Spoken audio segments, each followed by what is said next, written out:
The great chamber of the Galactic Council was filled with silence at first, but that silence was heavy with tension. The walls of the chamber glowed with a pale silver light, and the ceiling seemed so high that it disappeared into shadow. Thousands of voices had been shouting earlier, but now the last echoes of arguments faded as the final motion was placed on the table. The matter was simple in words, but terrifying in weight. What to do about Earth? For decades, the human race had grown quickly. They had learned to build ships that pierced the black void, weapons that burned brighter than the suns of smaller systems, and colonies that spread into nearby planets. What once looked like a small, wild world had now turned into a people who could challenge balance itself. The representatives sat in their elevated seats, each glowing platform floating above the chamber floor. They came in many forms, scaled, feathered, stone-skinned, and some cloaked in pure light.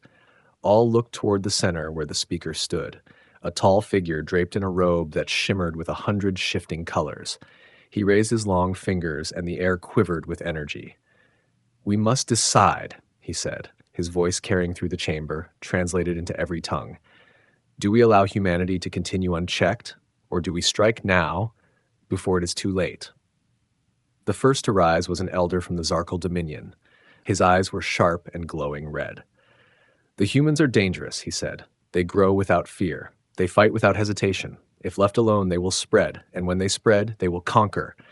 I have studied their wars. They turn every weakness into strength. They should not exist in our balance. They must be removed." Murmurs of agreement spread across the chamber. Many nodded, tapping their claws or hands against the railings in approval. But not everyone agreed. A representative of the Lyran Confederacy floated forward, her form like a stream of silver water. "You speak of danger, but you forget history," she said. "Every rising race is feared. Once the Council feared the Zarkal as well, yet now they sit among us as equals.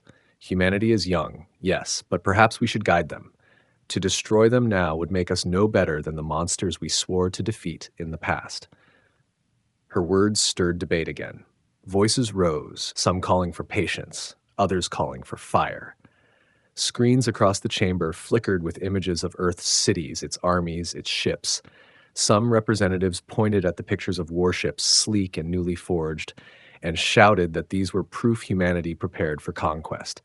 Others pointed to images of Earth's art, music, and culture, claiming that such beauty proved they could join the Council one day. The speaker struck his staff against the floor, and the noise died down. The matter cannot be delayed. A vote must be taken. The words filled every corner of the chamber. One by one, the platforms lit up as representatives raised their hands or wings or tendrils to cast their decision. The chamber filled with waves of glowing lights. Alex Carter's name was spoken in the whispers of a few who had studied humans closely. He was a captain, known for daring flights and sharp victories against pirates. Stories of men like him worried the Council, for they proved humanity was not just strong in numbers, but strong in spirit. "They follow leaders like this one," an alien whispered, his voice almost a hiss. "Men and women who fight until their last breath. That is the danger. That is why we must act." When the count was complete, the result burned into the chamber air. The majority had voted in favor of invasion. The lights representing approval shone far brighter than the lights of those against. The council chamber erupted in noise. Cheers from some, gasps from others, angry cries from those who had pleaded for peace. The speaker raised his hand again, and silence fell like a weight. "It is decided. Humanity will be contained. The fleets will move." In the shadows of the chamber, doubt stirred even among those who had voted yes. Some remembered the history of humans, the way they had risen from nothing, survived against impossible odds, and thrived on a planet filled with storms, famine, and war. Others recalled the phrase that humans often used, "never give up." The council believed numbers and technology would crush Earth quickly, but no one could silence the small, creeping fear that perhaps this decision was not a victory, but a mistake. Outside the chamber, whispers spread through the corridors of the council's towering citadel. Messengers hurried with orders. Fleets were summoned from distant sectors. Soldiers prepared for deployment. The decision had been made, and the machinery of war moved without pause. Yet even as ships were armed and commanders briefed, some representatives sat quietly in their chambers, staring at the stars beyond the windows, wondering if they had just set in motion the beginning of their own downfall. The Council had voted to invade Earth. They believed it was the only way to protect the galaxy from what humanity might become. But in the silence that followed, a heavy truth lingered unspoken. What if humanity was not a threat to be erased, but a storm that no council could ever truly control? The alien fleet appeared without warning, sliding out of the void like shadows set aflame by the sun. Massive hulls of black and silver eclipsed the stars as they took positions around Earth, their weapons glowing faintly, ready to fire. People across the planet looked up in terror as the skies filled with streaks of light. In New York, crowds froze in the streets as streaks of alien fire cut through the atmosphere. In Tokyo, alarms wailed across the city while news screens filled with images of burning skies. The invasion had begun, just as the Council promised. On board the human warship Liberty, Alex Carter stood at the command table, his dark eyes locked on the incoming enemy formations. The ship vibrated as alerts echoed through the bridge. Officers shouted coordinates, scanning the sheer scale of the fleet. 78 vessels, Claire Davis said, her voice calm even as her fingers flew over the controls. 2 flagships, 30 heavy cruisers, the rest destroyers and escorts. They're moving into attack position. Alex's jaw tightened. The Liberty was new, built in silence under the deserts of Earth, and she was one of the few ships ready for combat. He leaned closer to the display, watching as the alien ships formed a wall. "They think this will be quick," he muttered. "They think we'll kneel." He raised his head. "They don't know who we are." The first shots came like falling stars, green lances of energy ripping through the atmosphere and striking military installations on the ground. Explosions lit the deserts of Arizona, tore into the mountains near Moscow, and boiled the waters outside Sydney. Millions watched in horror, powerless. Yet the Liberty and her escorts did not move to retreat. Alex gave the order, his voice sharp and steady. "Bring weapons online. All ships prepare to engage." The bridge filled with a low hum as railguns charged, missile silos opened, and plasma cannons glowed. The Liberty turned slowly, her prow facing the heart of the alien formation. Claire looked at him. "First strike, Captain?" she asked. He nodded. "Let's give them something to remember."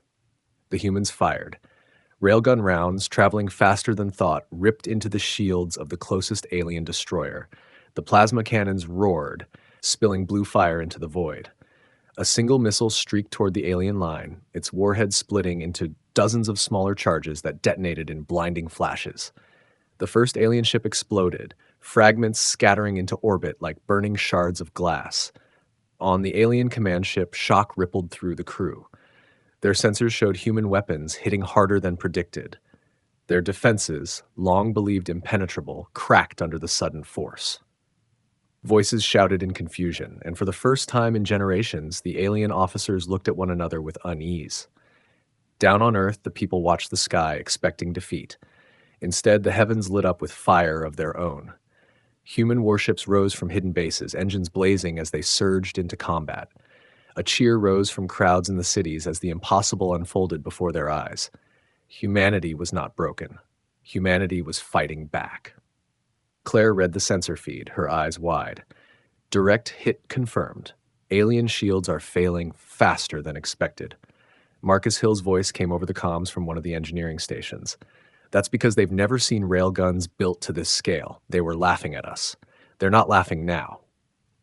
Alex gave the next order without hesitation. "Target the flagship. Show them Earth will not fall." His officers moved as one, the Liberty roaring into battle, followed by a fleet that the Council never thought existed. The Council had voted for invasion believing it would end quickly, but as alien fire and human steel clashed above Earth, the truth was undeniable. The first strike had been theirs, but the first victory belonged to humanity. Beneath the Nevada desert, silence broke as hidden machines stirred. A cavern the size of a city came alive with light, revealing rows of colossal vessels resting like sleeping beasts. Engineers in gray uniforms sprinted across steel catwalks, their voices echoing through the massive chamber as engines roared to life. For decades, humanity had been preparing in secret, building not just defenses but a fleet designed to strike back against any who dared challenge Earth. Marcus Hill wiped the sweat from his forehead as he stood in the control tower, staring down at the awakening warships. He had spent years designing them, sacrificing sleep, health, and friendships to create weapons the Council thought impossible for a primitive race. Each ship carried technologies reverse engineered from alien wrecks, improved and sharpened with human ingenuity. "They called us reckless," Marcus muttered, his hands tightening on the railing. "Let's show them what reckless can do." One by one, the ships began to lift from their platforms. The Liberty's sister vessels, the Valor, the Sentinel, the Horizon, rose on streams of fire. Their hulls gleamed with new alloys that shimmered under the floodlights. Railguns stretched along their spines like the teeth of predators, while missile silos opened with mechanical precision. Crews boarded quickly, men and women running up ramps, strapping into stations, then voices steady even as fear lurked behind their eyes. "Engines to full power," Marcus ordered into his comm. "Systems green across the board. Take them up." A low thunder rolled through the cavern as the first warship breached the desert floor, rising through a disguised launch shaft that split open like the jaws of a beast. Outside, the night sky lit up as one after another. The hidden fleet climbed into orbit. In homes across America, people ran outside and looked up. What they saw silenced their fear. Massive silhouettes of human warships ascended into the heavens, their engines glowing like new stars. Children pointed, cheering. Soldiers on the ground saluted as the fleet climbed higher, a promise that Earth would not be left helpless. On board the Horizon, Captain Daniel Brooks adjusted his gloves and glanced at his crew. "They think we're fragile," he said. "They think we'll break, but they don't understand what it means to fight with everything we have. Let's teach them." His crew roared in approval, fists slamming against consoles, hearts pounding as their ship joined the formation. As the last warship rose from the hidden hangars, Marcus leaned back in his chair, exhaustion washing over him. Yet a fire burned in his chest. For years he had listened to the whispers of those who mocked humanity's ambition, who believed Earth's place was to remain weak, hidden and afraid. But now the fleet was real, armed and flying to meet the enemy above the atmosphere. The alien armada believed the first strike had crippled Earth. They had no idea that beneath the deserts, mountains, and oceans, an arsenal of nightmares had been waiting. Humanity's answer to invasion was not surrender. It was an iron fist rising into the stars. The Liberty's hull trembled as her engines roared, propelling her straight toward the alien line. Ahead, the void shimmered with enemy fire, green lances of plasma streaking across the darkness like rivers of lightning.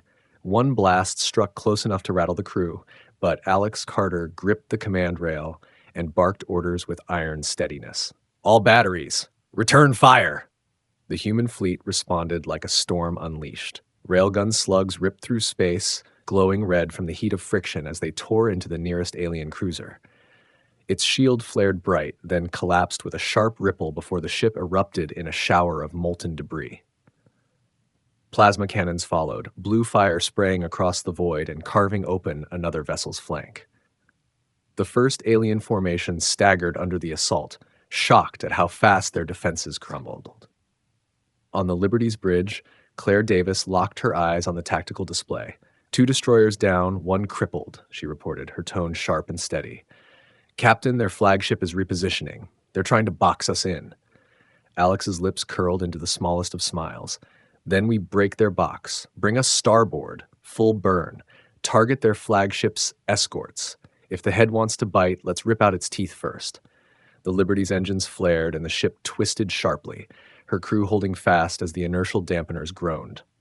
Her railguns spat another barrage, piercing one escort clean through. The alien flagship's shields flickered as fragments of its own fleet slammed against it, caught in the chaos of collapsing formation. Marcus Hill's voice crackled over the comms from the engineering deck, the sound of machinery roaring behind him. "We're running the disruptor prototype through calibration. Give me 5 minutes, Captain, and I'll hand you a weapon that'll tear their lines apart." "You've got 3, Alex replied, eyes never leaving the burning field ahead. Claire led the boarding teams on the secondary vessels, their shuttles darting like wasps between dueling warships.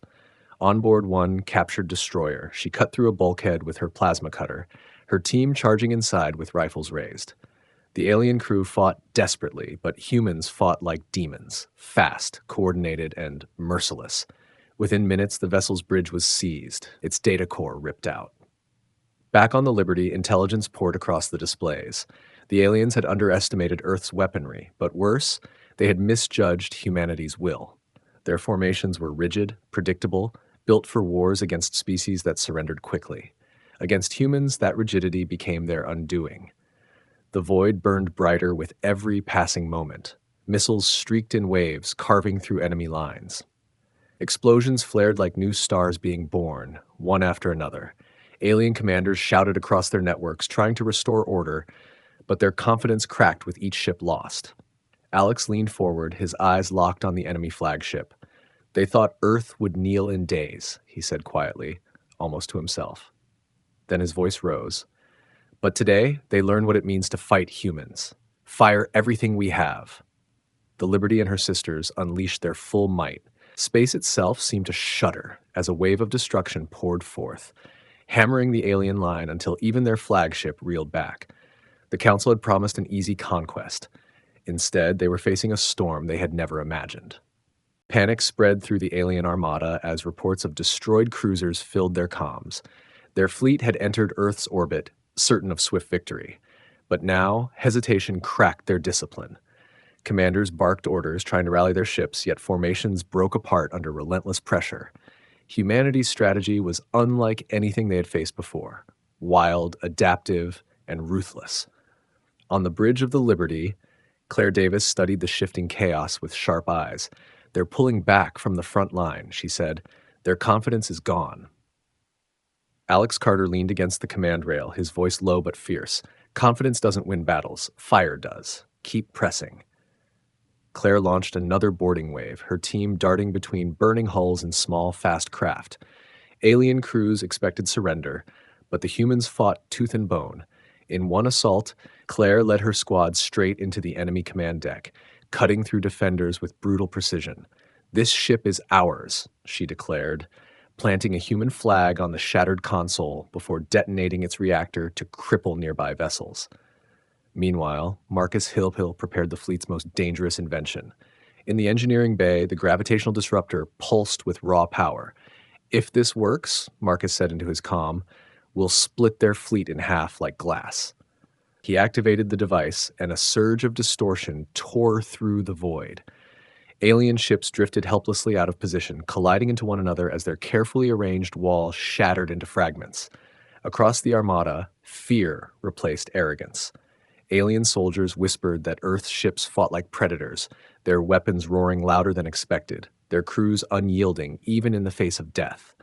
Many had believed the Council's claim that Earth was fragile. Now they watched as fragile became ferocious.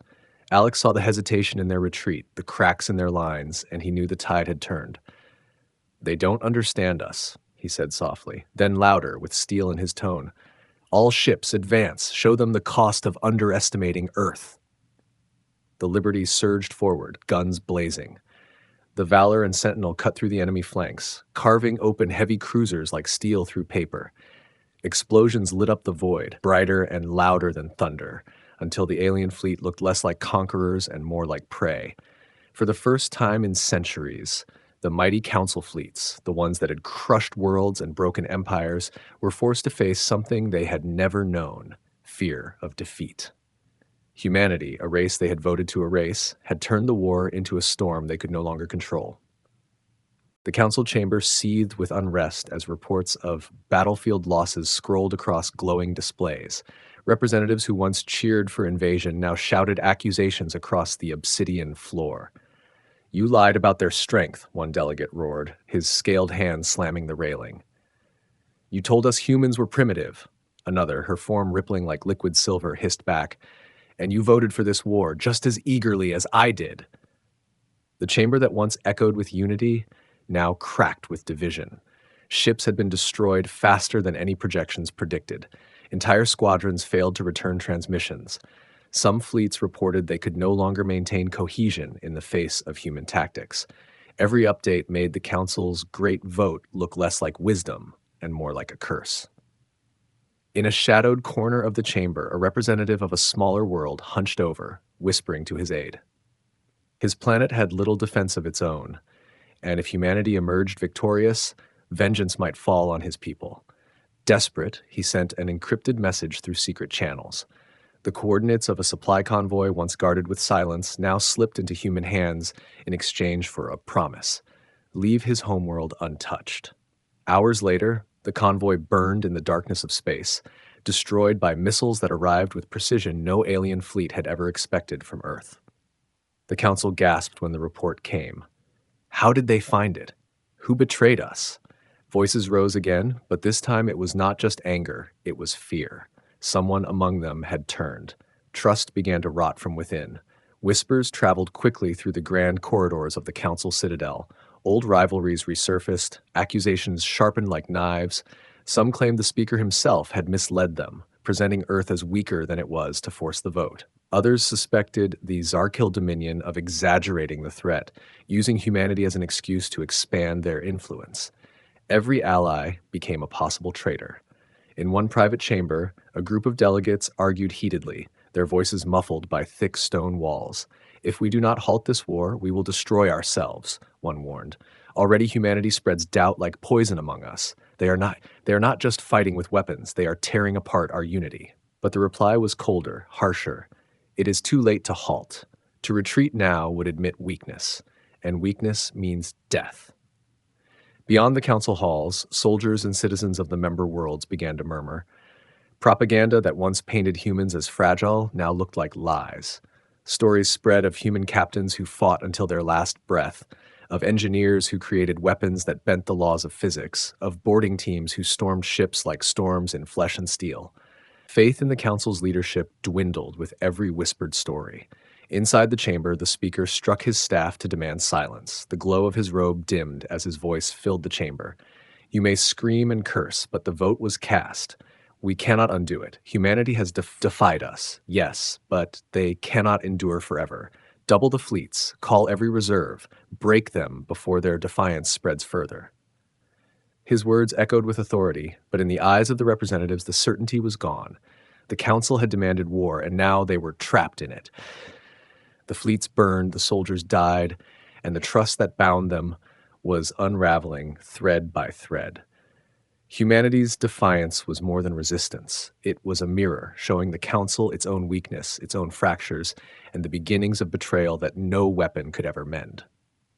The red dust of Mars glowed faintly below as the largest battle of the war unfolded in orbit. Alien warships darkened the skies like a swarm, their engines pulsing green as they tightened their net around the human fleet. The Liberty held at the center, her hull scarred from earlier fights, but her cannons still burned with deadly light. Alex Carter stood on the bridge, his voice steady despite the storm outside. All ships, focus fire. We break their line here, or we die trying. The void erupted as plasma cannons and railguns answered his command. Missiles streaked across space in synchronized waves, detonating inside enemy formations and scattering their ships apart. The Valor dove beneath an alien cruiser, unleashing a barrage that ripped it in half. The Sentinel twisted through fire, her railguns hammering relentlessly. Human ships, though fewer, moved like predators, each strike precise, each maneuver unexpected. On board the Horizon, Captain Daniel Brooks led his crew into the heart of the fray. Target their shield nodes, he ordered. Punch holes for the Liberty to finish them. The ship roared forward, releasing a rain of plasma rounds that shattered the alien defenses, leaving them exposed. Claire Davis was not on the bridge, but inside an alien vessel, leading her boarding squad.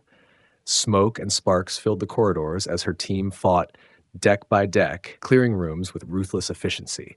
She planted charges on the vessel's core and sprinted back to the shuttle. "Detonate," she shouted, and the explosion lit the void behind her, tearing apart one of the alien command ships.